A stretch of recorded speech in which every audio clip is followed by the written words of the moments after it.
Hello class, आज के question में हमें दो मिरर्स गिवन है P Q and R S.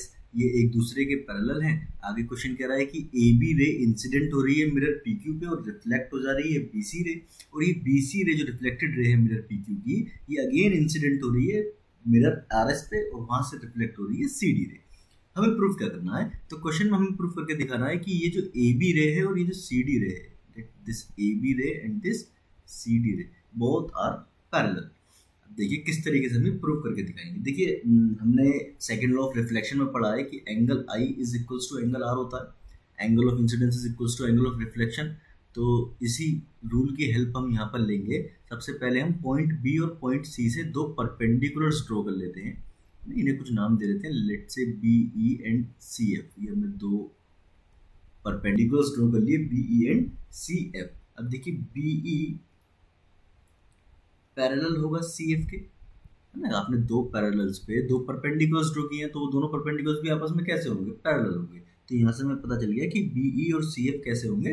Parallel होंगे। अब देखिए अगर एंगल आई और एंगल आर इक्वल होता है, मैं यहाँ पे ये जो एंगल ए बी सी है ये दो पार्ट्स में स्प्लिट हो गया। इसे मैं एंगल वन और एंगल टू भी कह सकता हूँ, है ना। एंगल वन क्या है? एंगल वन है एंगल ऑफ इंसिडेंस, और एंगल टू क्या है? Angle of reflection. तो ये दोनों एंगल आपस में कैसे होंगे? इक्वल होंगे। इसी तरीके से अगर इस बी सी डी एंगल की बात करें तो इसे भी मैं दो पार्ट्स में डिवाइड कर सकता हूँ, एंगल थ्री और एंगल फोर। जिस तरीके से एंगल वन और एंगल टू इक्वल है, वैसे ही एंगल थ्री और एंगल फोर भी इक्वल होंगे, है ना। Angle of incidence is equals to angle of reflection. अब ध्यान से देखिए, अभी आपने कहा कि B E is parallel to C F. B E और सी एफ एक दूसरे के पैरेलल है, तो इसका मतलब तो एंगल टू और एंगल थ्री भी इक्वल होने चाहिए, ऑल्टरनेट इंटीरियर एंगल्स। और ये देखिए बी ई और सी एफ अगर दो पैरेलल से हैं तो बी सी इनके लिए ट्रांसवर्सल हुई, और ये देखिए एंगल टू और एंगल थ्री कैसे हो गए? Alternate interior angles. तो ये दोनों भी इक्वल होने चाहिए। इसका मतलब क्या हुआ भाई? एंगल वन एंगल टू के equal, angle two angle three के इक्वल, और एंगल थ्री एंगल फोर के इक्वल। इसका मतलब ये चारों ही एंगल्स एक दूसरे के कैसे होंगे? इक्वल होंगे।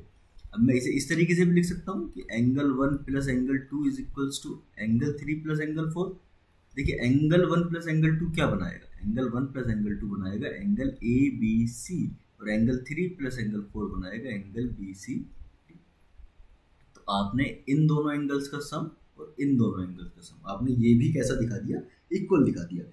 जैसे ही हमने ये इक्वल दिखाया तो हम ये कह सकते हैं these are alternate interior angles. ये तो ऑल्टरनेट इंटीरियर एंगल्स है, और अगर ये ऑल्टरनेट इंटीरियर एंगल्स हैं तो इसका मतलब ए बी और सी डी कैसे होंगे? पैरेलल।